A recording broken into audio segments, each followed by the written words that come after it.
Selamat malam, 1 jam lebih dekat malam ini kembali kedatangan tamu spesial. Sosok ini pernah mencuri perhatian pada saat sidang umum MPR tahun 98 karena pidatonya yang pada saat itu mengkritisi Orde Baru. Beliau pernah menjadi menteri di era Gus Dur dan sekarang kembali menjadi menteri di era Presiden Jokowi. Kita sambut Menteri Sosial Ibu Khofifah Indar Parawansa. Betul ya Bu ya, Assalamualaikum. Salam. Waktu itu sempat sampai menghebohkan tahun 98. Ya, waktu itu Orde Lama. Jadi ketika kita berbicara reformasi politik, agak banyak yang kemudian telinganya jadi merah. Jadi merah. Tapi nanti saya akan tanya lagi soal ini ya Bu ya. Silakan Ibu duduk di sebelah sini.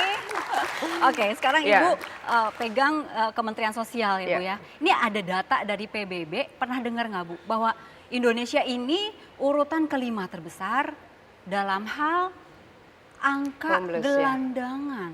Betul Bu? Ya, itu homeless yang saya tahu ya. Oke. Kira-kira 10 hari lalu lah ada publish dari UN bahwa tunawisma di Indonesia masuk 5 besar. 5 besar ya Bu? 5 besar dan ini menurut saya adalah PR kita bersama. Prihatin nggak Bu dengernya? Pasti Jarang-jarang semua, loh Indonesia berprestasi. pasti semua akan membangun satu kewaspadaan, satu evaluasi, satu langkah-langkah yang mesti kita harus lakukan lebih sinergis di antara public-private partnership. Tentu pemerintah pusat, pemerintah provinsi, pemerintah kabupaten kota, dan private sector saya rasa mesti bergandengan tangan untuk bisa mencari solusi. Karena titik-titiknya sebetulnya relatif bisa terdeteksi. Nah itu, dikabarkan bahwa Jawa Timur itu se-Indonesia itu peringkat 1, betul begitu ya Bu ya? Sempat terpublish seperti itu ya bulan Maret kemarin. Jadi ada persoalan-persoalan yang kalau saya mau kembali ya di nawacitanya pemerintahan Pak Jokowi JK itu ada 9 agenda prioritas. Kalau butir ke-8 itu revolusi karakter dan butir ke-9 restorasi sosial. Saya ingin mencoba mengawinkan antara revolusi karakter dengan restorasi sosial. Pada posisi di mana sesungguhnya kita punya wilayah ini sangat luas. Kalaupun itu bisa kita lakukan proses untuk saling berbagi, gitu. Yang satu berbagi dengan yang lain, kok saya rasa mestinya kita bisa mengatasi. Sudah mulai ya Bu ya? Saya sedang mengerucutkan bagaimana sebetulnya kristalisasi dari revolusi karakter dan restorasi sosial ala Kemsos. Butuh berapa lama itu Bu kira-kira untuk menggodok ini? Kalau sehari berbagi satu, kita punya semacam nomenklatur yang saya harapkan itu bisa tersosialisasikan. Sebar SOS, sehari berbagi satu orang satu. Kalau bisa dilakukan sehari berbagi satu orang satu, maka banyak orang yang punya sangat banyak rumah, yang itu kalau misalnya kemudian berbagi kepada saudara-saudara kita yang masih pada posisi homeless. Kalau sudah itu berjalan di Indonesia, di tanah air begitu ya, SOS sebar? Sebar SOS, sehari berbagi satu orang satu. Sehari berbagi satu orang satu, mudah-mudahan segera bisa terlaksana. Baik, ini walaupun Ibu Khofifah ini terkenal seluruh tanah air. Tapi saya ingin memperlihatkan lagi perjalanan Ibu Khofifah dari sejak awal ya. DVD yang sudah disiapkan di tim kami. Berikut.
2013 kembali muncul dalam kancah politik nasional saat maju dalam pemilihan Gubernur Jawa Timur periode 2014 hingga 2019. Perempuan yang muda terharu ini merupakan anak dari pasangan almarhum Haji Ahmad Rai dan Hajah Rohmah. Lahir di Surabaya.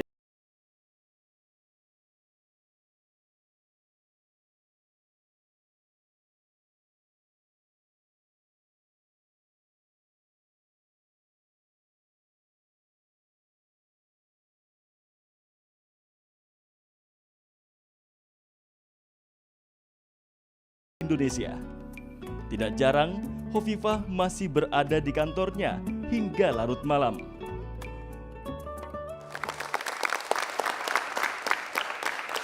Oke Ibu, ini ada beberapa artikel yang akan dikonfirmasi ke Ibu. Kita lihat dulu yang pertama.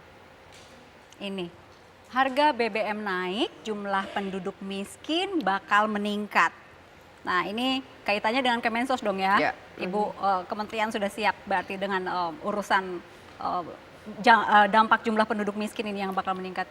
Ya, jadi begini, kalau BBM itu naik 500.000 per liter, maka akan ada korelasi terhadap kemungkinan kenaikan kemiskinan. Tapi kemudian kita menghitung bahwa ternyata penambahan dari kebutuhan pengeluaran per bulan itu bisa di-cover oleh program perlindungan sosial yang disiapkan oleh pemerintah. Jadi mulai 1 April ini ada 600.000 setiap pemegang kartu perlindungan sosial atau kartu keluarga sejahtera, mereka boleh mencairkan di PT Pos. Mulai 1 April mereka akan dapat 600.000. Tapi setiap bulan ini kan akan ada naik turun harga BBM itu kan akan terus menyesuaikan setiap bulan. Artinya apa? Apa setiap bulan juga selalu ada tambahan? Enggak, jadi sebetulnya sekarang sudah mulai ada program intervensi penanganan kemiskinan yang lebih terintegrasi. Jadi ada kartu keluarga sejahtera. Nah, KKS itu ini akan menjadi penanda kalau dia petani, maka dia bisa dipakai untuk membeli pupuk bersubsidi di lini keempat. Kalau dia nelayan dan dia punya KKS, maka dia bisa dipakai untuk membeli solar bersubsidi. Kalau dia misalnya punya rumah dan kebetulan belum bersertifikat, maka dia bisa dipakai penanda untuk mendapatkan sertifikat gratis. Kalau dia misalnya membutuhkan gas, maka dia bisa dipakai penanda untuk membeli gas LPG 3 kg.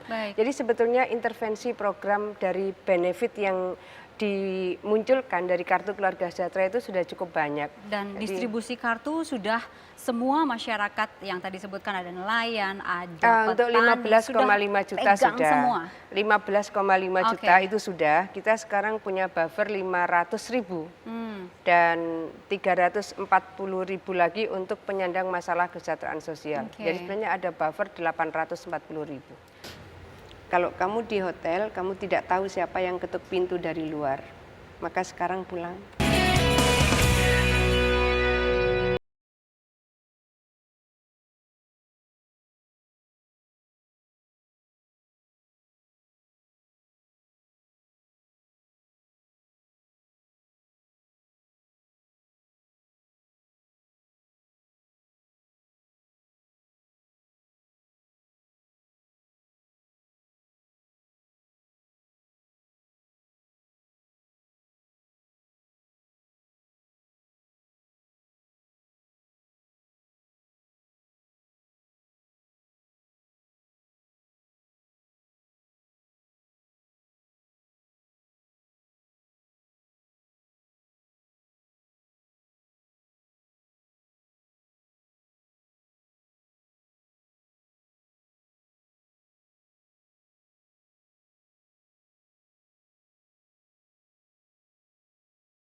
Kembali mengorek kesedihan Ibu.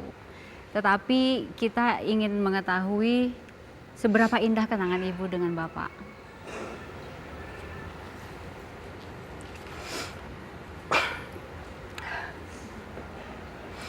Mungkin banyak orang tahu kalau saya hampir selalu berbicara selalu di backup oleh data yang cukup.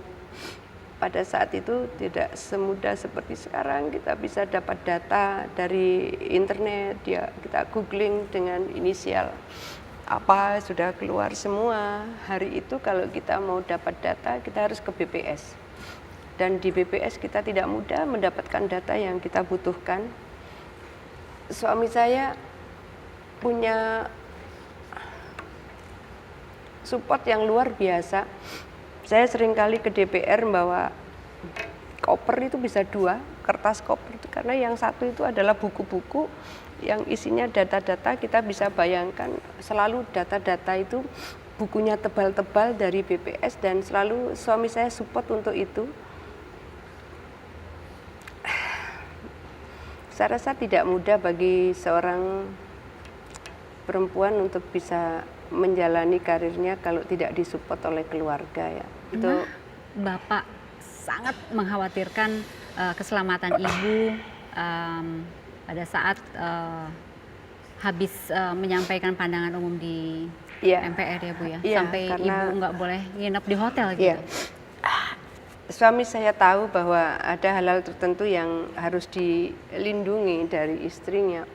Pada saat saya menyampaikan, mungkin di mata beliau juga cukup pedas gitu ya, cukup keras, maka beliau datang ke hotel lalu beliau sampaikan begini, kalau kamu di hotel, kamu tidak tahu siapa yang ketuk pintu dari luar, maka sekarang pulang. Kalau di rumah saya bisa melindungi kamu.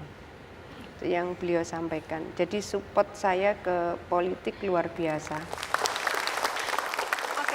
Masih ada satu lagi, tapi yang ini adalah jenisnya tantangan ya. Ini tantangan untuk Ibu Menteri. Waduh. Apa ya? Oke. Dibuka sekarang atau gimana ini? Oke. Dibuka. Silakan Bu, dibuka Bu. Jreng-jreng. Oh iya. Dikeluarkan isinya.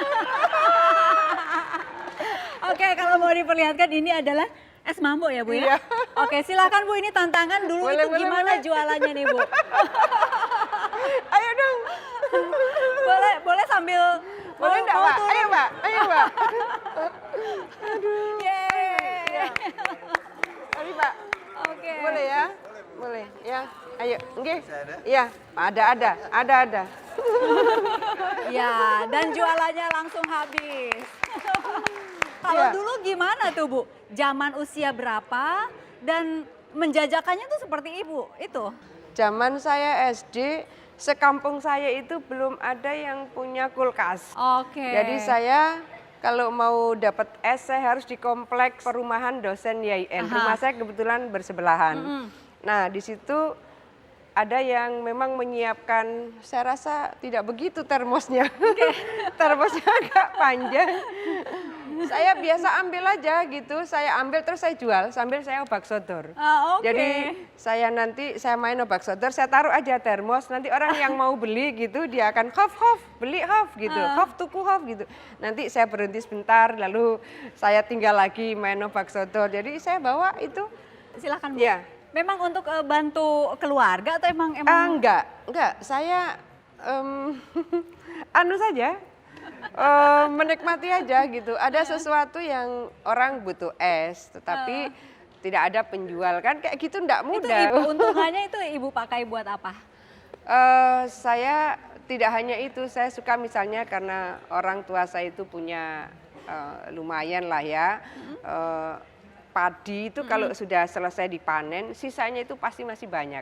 Saya suka ngambil sisanya itu. Buat. Jadi sisanya itu lalu saya kumpulkan lagi dan seterusnya. Saya biasa kalau beli buku, waktu itu saya belinya di daerah Sunan Ampel itu pasti banyak penjual buku di situ. Saya beli buku. Bahkan satu saat itu jumlah duit yang saya kumpulkan ternyata cukup banyak. Akhirnya saya sempat minta diantar ibu saya belilah cincin sampai 2 gram. Wow. Iya, untuk cincin saya pertama itu 2 gram, masih saya simpan bahwa sampai itu sekarang? sampai sekarang. Oke. Jadi itu hasil saya jualan es itu sama Ini sama Rada M. Pak Daim itu tahu persis ya masa Ibu masih kecil sampai dengan sekarang. Iya Pak? Ya, tahunnya dari SMP. Oke, waktu itu masih sebesar apa Ibu Hovifa? Oh, enggak, sudah SMP, SMA. SMP kelas 2 lah. SMP saya. kelas 2. Iya. Dan Pak Daim sebagai Saya driver di Hotija saya. Bawa Ini kan mobil, masih bawa mobil beliau. murid. Cuma mobil cuma satu waktu itu memangnya ada kegiatan kemana pasti saya. Asal saya datang, beliau yang bagian mengantar saya. Bapak ini kan waktu itu ada kabar bahwa Pak Indar meninggal dan Ibu dapat kabar begitu. Ini Bapak sempat mengantar? Nah, memang dengan saya ada pengajian ke sepanjang itu, tapi saya tidak mengerti. Saya kan parkir di luar ya, ada satpam. Ibu turun, gitu saja. Turun kemana gitu saya. Ya ibu itu langsung, oh Pak Indar. Saya langsung ke mobil, tapi mobil mau buka pintu itu saya agak angel masih waktu itu. Pas ibu masuk ke mobil, bilang ke saya, Pak Indar tidak ada. Itu saya dek itu saja. Ya ibu, ya itu yang saya terenyuh lah waktu ibu. Soalnya ibu itu kemana-mana tidak ada, pasti tegar lah gitu saya. Waktu itu. Dan saya pulang dari itu kira-kira 4 kilo, saya tanya kepada ibu, Bu, apa langsung bandara atau ke rumah dulu? Kalau ke bandara itu saya kira di Jakarta adanya. Ibu bilang di Makassar di Papua. Ya saya langsung pulang ke rumah.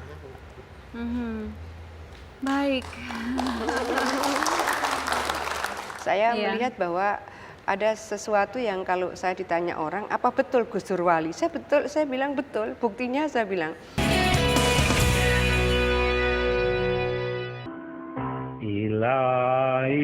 Ilahilah tulil firdaus si Allah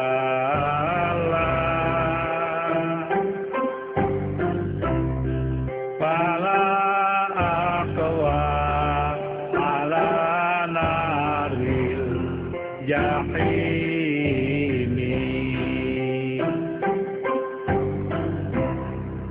Fahabli taubatau akhir dulubi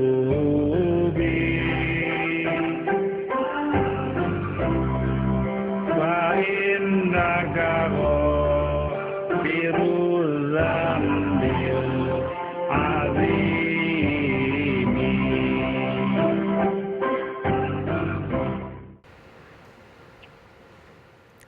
Sosok yang sangat Ya. berarti untuk Ibu. Ya. Gus Dur, Bapak bangsa. Untuk Ibu Tidak pribadi? pernah lelah berjuang untuk kebaikan kemanusiaan. Saya Iya. melihat bahwa ada sesuatu yang kalau saya ditanya orang, apa betul Gus Dur wali? Saya bilang betul. Buktinya saya bilang. Jadi waktu itu Gus Dur kan malam ya, jam 12 setelah penolakan pertanggungjawaban Pak Habibie baru kemudian eksplisit menyebut mau mencalonkan. Tidak ada persiapan misalnya calon presiden itu harus ada surat pernyataan dari pengadilan negeri bahwa tidak sedang dipidana, harus ada surat keterangan dari Kapolres bahwa Oke. berkelakuan baik kayak Baik. gitu. Ini sudah jam 1 saya sampai kamar, saya telepon Mas Fajrul Falah almarhum gitu. Ini Mas Rul, saya minta tolong disiapkan surat-surat ini gitu. Saya hanya menyiapkan surat nomor 1 adalah surat pencalonan Gus Dur oleh fraksi MPR. Baik. Kedua adalah surat kesediaan Gus Dur untuk mencalonkan diri. Tapi saya juga sudah siapkan surat bahwa yang bertanda tangan di bawah ini nama Kiai Haji Abdurrahman Wahid, alamat Ciganjur, Baik. menerangkan dengan sebenarnya bahwa saya berkelakuan baik. Padahal ini kan mestinya dari polisi. Iya. Menerangkan dengan sebenarnya bahwa saya tidak sedang dipidana, mestinya dari pengadilan negeri. Pada saat saya mendaftarkan Gus Dur sebagai presiden, itu saya hanya ditemani oleh Pak Arifin Junaidi. Baik. Berdualah kita ke gedung KK1. Pada saat kita mendaftarkan di sudah diterima gitu. Tapi itu kan jam 7 penutupan. Nah, setelah itu jam 9 itu pembukaan sidang umum MPR oleh Pak Amin Rais. Jam setengah 10 di break karena ada proses verifikasi dokumen. Jam 10 itu Sekjen MPR itu mengumumkan bahwa seluruh persyaratan pencalonan Gus Dur sebagai calon presiden itu dianggap sah dan lengkap. Ibu Jadi, kaget? kalau ada orang se-Indonesia atau orang PKB yang paling kaget itu pasti saya, karena saya yang tahu bahwa ini nggak ada surat-surat yang mestinya distempel tanda tangani Kapolres, nggak ada distempel tanda tangani Pengadilan Negeri, nggak ada distempel tanda tangani Pengadilan Tata Niaga, juga tidak ada. Jadi saya bilang kok bisa ya ini dinyatakan lolos semua sudah. Baik. Setelah itu Kalau boleh tahu seberapa dekat Ibu dengan almarhum? Saya rasa mungkin Mbak Indi yang termasuk menelpon saya ketika Gus Dur wafat pada saat proses pemakaman, dan saya on the way ke Jombang waktu itu, dan saya rasa saya sampai sekarang termasuk yang belum pernah mau memberikan testimoni proses nyantrinya saya dengan Gus Dur misalnya. Ketika saya masih di P3, Gus Dur lah yang panggil saya untuk menjadi salah satu ketua di PKB. Di tahun 98 mungkin terlalu muda bagi seorang Khofifah untuk masuk dalam struktur ketua. Usia berapa saat itu? Sudah 35 ya. Tetapi hari itu memang kalau ketua-ketua di jajaran partai senior-senior ya. Akhirnya ya sudahlah, itu penugasan dari beliau yang waktu itu Ketua Umum PBNU. Gus Dur mungkin mencatat betapa saya jalan saja melaksanakan tugas gitu ya. Akhirnya saya ditugasi Gus Dur untuk menjadi salah satu wakil ketua DPR RI. Setelah saya ditugasi menjadi wakil ketua DPR RI, akhirnya ya kira-kira 20 hari setelah itu, setelah Gus Dur pelantikan, saya juga ditugasi di kementerian. Perkenalan pertama dengan Gus Dur itu di mana itu? Nah, saya pertama ketemu Gus Dur itu tahun 92. Jadi tahun 92 saya kelas 1 SMA. Kelas 1 SMA, kemudian saya ini nggak ngerti, tapi saya baca saja kalau Gus Dur nulis artikel di salah satu majalah yang sangat populer ya. Saya baca bisa 2-3 kali, karena Gus Dur itu kalau nulis panjang sekali baru titik, panjang sekali baru titik. Anak SMA sudah tertarik baca. Jadi saya merasa sepertinya kalau saya membaca artikelnya Gus Dur, itu saya membaca sekian banyak buku. Itu aja yang ada dalam perasaan saya. Jadi ngerti nggak ngerti saya baca, nanti saya baca lagi. Tiba-tiba saya sudah mulai mendengar Gus Dur ada seminar gitu. Saya suka mencari waktu di mana ada Gus Dur, saya mau denger gitu. Nah, ketika setelah pertemuan pertamanya itu zamannya masih seminar itu, pertemuan pertamanya Ibu dengan Gus Dur itu? Ya. Jadi sebagai pengunjung datang mengejar pembicaranya. Saya saya duduk, saya dengarkan gitu. Ibu, dan kemudian Gus Dur menjadi presiden, kami mendengar bahwa Ibu sangat dekat dengan Gus Dur sampai pada saat Gus Dur sakit dan pada saat momen sedang diturunkan, pada saat itu Ibu menemani terus? Saya mungkin ya satu-satunya di antara mereka yang jadi anggota kabinet atau mereka yang teridentifikasi orang yang menjadi bagian dari inner circle-nya Gus Dur.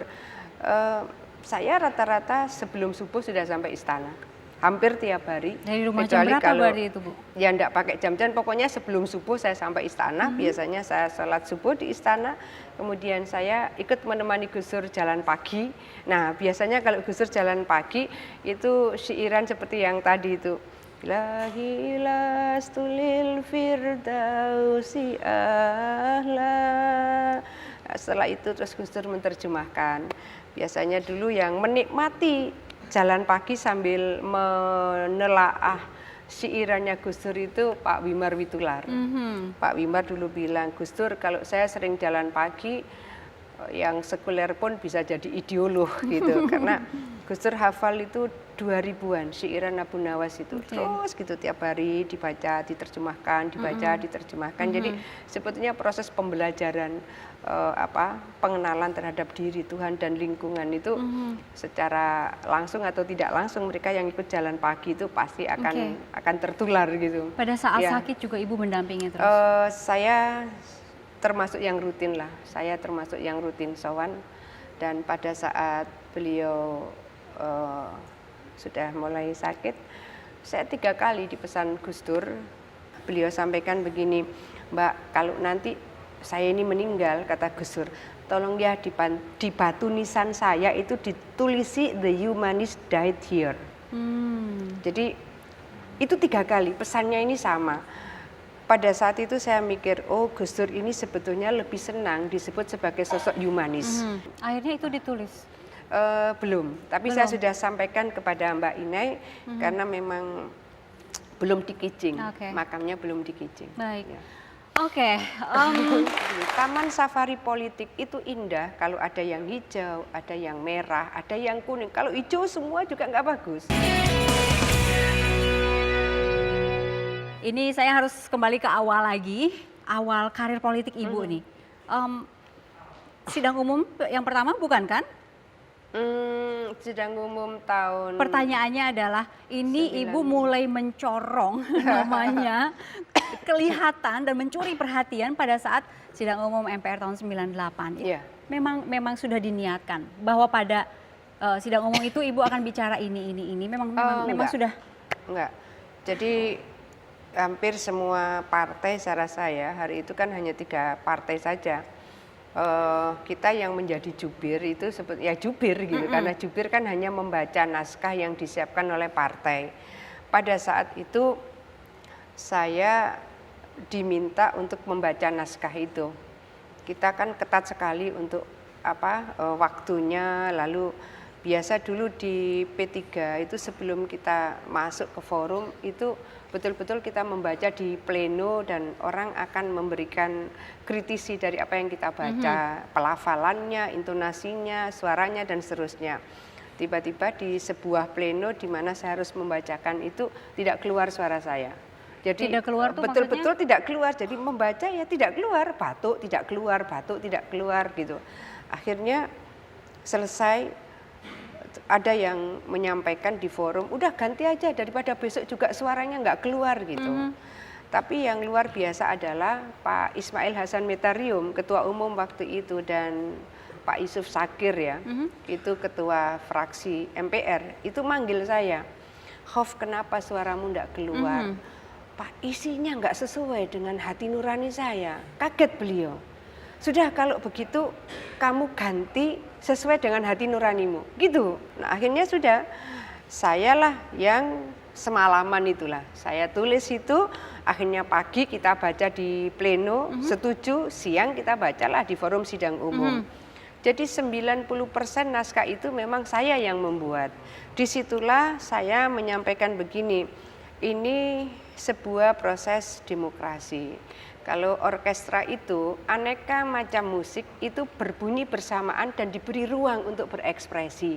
Jadi saya menyebut begini, taman safari politik itu indah kalau ada yang hijau, ada yang merah, ada yang kuning. Kalau hijau semua juga nggak bagus, kuning semua nggak bagus, merah semua nggak bagus. Maka saya menyampaikan pentingnya reformasi politik. Nah, bahasa reformasi politik itu rupanya hari itu agak tajam ya. Kalau sekarang mah kita biasa. Tapi ya, bahwa di tahun 98 sebuah statement tentang reformasi politik itu memang sesuatu yang mungkin agak kalau bahasa sehari itu cetar membahana gitu kali ya. Iya.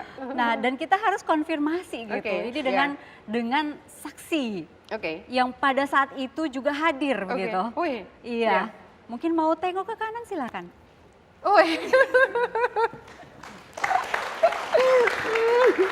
Masya Allah. Boleh diperkenalkan Ibu. Bu Hafifah, silakan diperkenalkan Ibu Mahmudoh. Beliau senior saya, guru saya. Saya sering kali menyampaikan beliau itu jimat banyak orang. Beliau putri dari pendiri NU, Bu Mahfudoh, putrinya Kiai Wahab Hasbullah. Baik, Ya. baik. Ibu menyaksikan pada saat itu, isinya emang tajam ya Bu ya? Iya, kebetulan memang saya saat itu menjadi anggota DPR. Jadi saya di DPR itu pertama 87 sampai 92, setelah itu 97 sampai 99. Apa sih Bu kalimat yang cukup tajam di situ? Yang mengkritisi Orde Baru itu pada Iya. saat itu? Memang pada saat itu sering terjadi humor bahwa saat itu terjadi 4D gitu ya. Duduk, datang, diam dan duit. Tapi ketika setelah Bu Khofifah pidato itu akan dijadikan satu momentum bahwa itu tidak betul. Dan apa yang disampaikan Bu Khofifah itu reformasi politik itu sangat memberikan keberanian dari tiap anggota DPR ketika memang keputusan itu bertentangan dengan. Oke, ini tidak Nggak banyak ingat ya? nggak Ibu? Jadi gini, kan saya ini orang Surabaya, besar di Surabaya, lahir di Surabaya, jadi seringkali dikenal bonek. Jadi ketika saya menyampaikan beberapa item itu terus gitu. Iya. Saya itu kok lihat kenapa ya orang ini saya itu dengan saja spontan terima kasih atas hunya itu juga iya. Iya. Jadi orang ternyata dibilang terima kasih atas hunya itu tambah panas gitu. Lagi ya saya jawab lagi terima kasih atas hunya gitu. Orang bilang mungkin ini anak apa ya yang dimakan.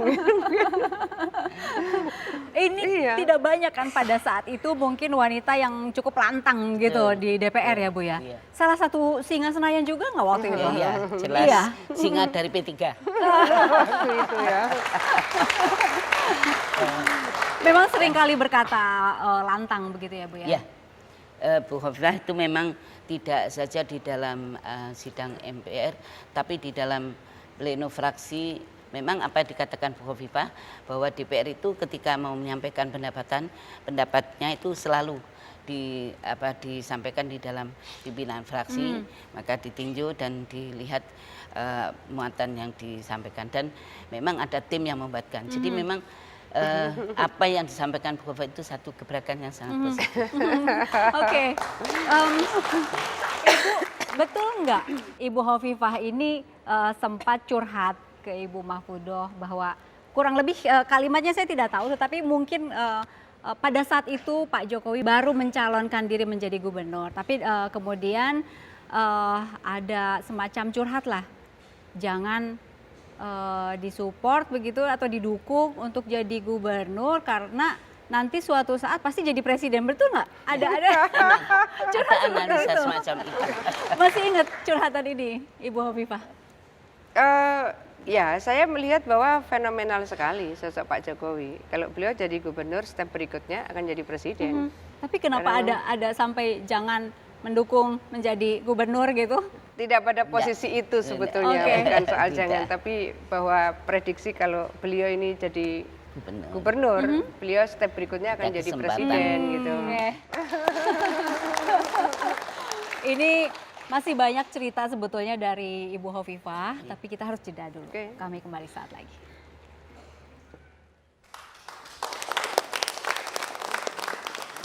Wah, ini saya habis ketemu harimau. Saya bilang, jangan-jangan nanti saya ketemu penghuni Mahameru. Emang dia jarang keluar katanya.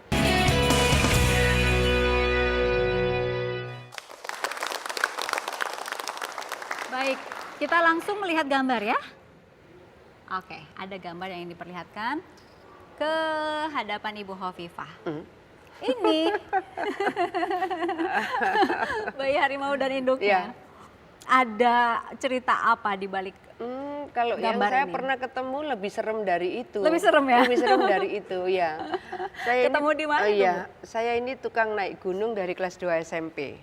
Makanya sampai sekarang saya jalan relatif cepat gitu. Ketika saya ke Mahameru, saya rasa itu. Ketika saya ke Mahameru, jadi sudah Ranupani, Ranu Gembolo gitu. Saya biasa kan kalau naik gunung suka jadi tim penyapu. Saya ini memang suka, ini kalau gunung itu kan kita muter begini. Nah, padahal sebenarnya kita bisa membypass Iya. gitu. Kita membypass berarti kita nggak pakai muter, kita Tapi lebih cepat capek lah ya? gitu. Ya pasti. Iya. Ketika saya mencoba, ini kenapa harus puter? Kalau ini kita naik begini, kita mestinya lebih cepat. Nggak taunya ternyata waktu saya naik, yang saya lihat itu ada terowongan kayak gitu ya. Di Ibu dalamnya berapa orang? sendiri. Sendiri? Sendiri. Wow. Terus? Tapi di belakang saya ada. Oke. Gitu. Tapi karena kan saya di depan, jalannya cepat. Terus saya lihat.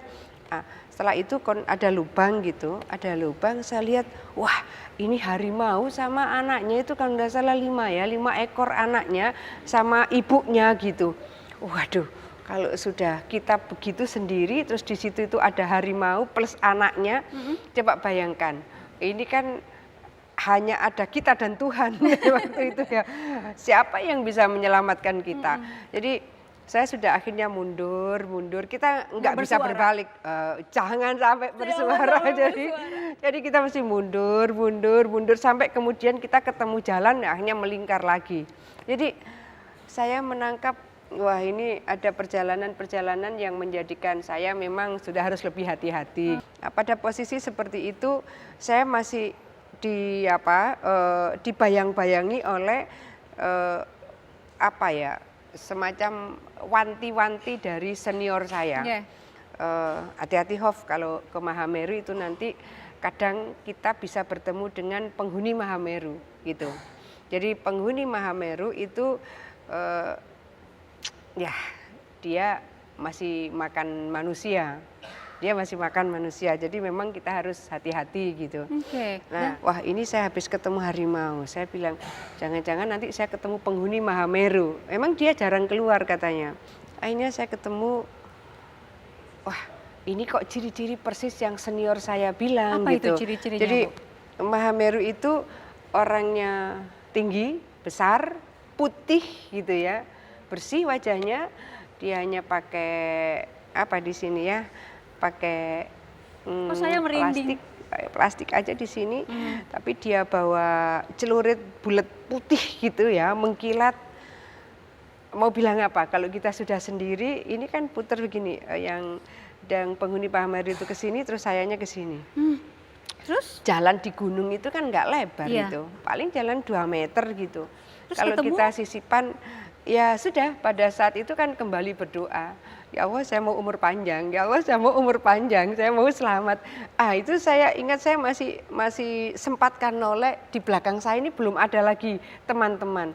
Wah sudah, akhirnya sudah, mau bilang apa, ya kita tetap harus jalan, masa berhenti? Nggak ada interaksi? Saya nggak ada interaksi, cuma saya meyakini ini yang oleh senior saya disebut penghuni Mahameru gitu. Sudah. Kalau lagi maunya ya memang disabet leher ya lepaslah, lepas. Jadi aduh ya ampun. Iya. Alhamdulillah. Oke. Saya selamat. Tapi ini soal naik gunung ya. Tadi Ibu sempat juga cerita mengenai tomboynya Ibu naik motor itu ya. Motornya tapi udah nggak ada ya Bu? Atau masih ada? Udah nggak kalau sekarang. Ini tahu cerita soal motor nih, ini berdua nih pasangan. Kok bisa dapat? Kok bisa dapat? Ibu, bener ya? Boleh diperkenalkan nih Bu. Ya, jadi saya ini dulu ketua Pergerakan Mahasiswa Islam Indonesia. Pertama kali perempuan jadi ketua cabang di Indonesia, itu saya di Surabaya. Nah, sekretarisnya beliau, bendaharanya beliau. Lah, kalau pacaran pakai motor saya. Jadi, waduh, kok bisa dapat ini? Ini ada Pak Don, Ibu Hani, betul Bu? Sepeda motornya itu Suzuki CDI, yang belakangnya ada gininya. Itu pun pakai las-lasan kanan kiri. Itu kalau pagi digunakan untuk bapaknya Bu Khofifah ini mengirim susu. Jadi punya ternak sapi perah gitu. Kalau pagi digunakan untuk itu, setelah itu digunakan untuk organisasi.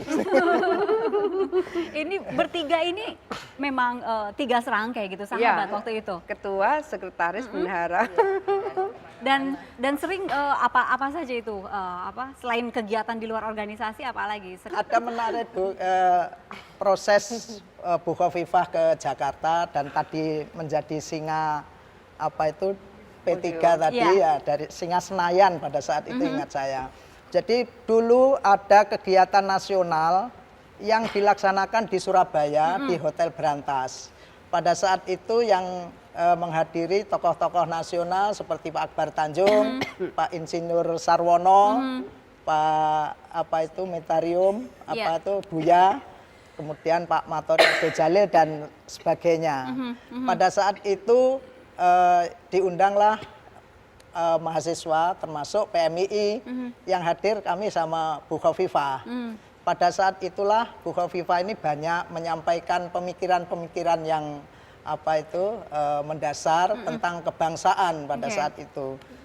Seingat saya Pak Akbar Tanjung, ketika Pak Akbar Tanjung ini banyak menyampaikan Bu Khofifah ini mahasiswa satu ini gitu. Kalau seandainya boleh itu akan saya ambil untuk Golkar. Saya jadikan kader Golkar. Gitu. Saking briliannya pemikiran-pemikiran beliau ini. Nah, oleh karena itu Bu Khofifah langsung ditemui oleh Pak Matori Abdul Jalil seingat saya. Kemudian ditawari untuk ke Jakarta dan menjadi anggota DPR itu. Baik, wow. Jadi cerita ke sahabat juga begitu ya. Ibu, bapak semua yang hadir di sini juga terima kasih. Kami akan kembali ke hadapan Anda dengan tokoh-tokoh yang lain. Sampai jumpa.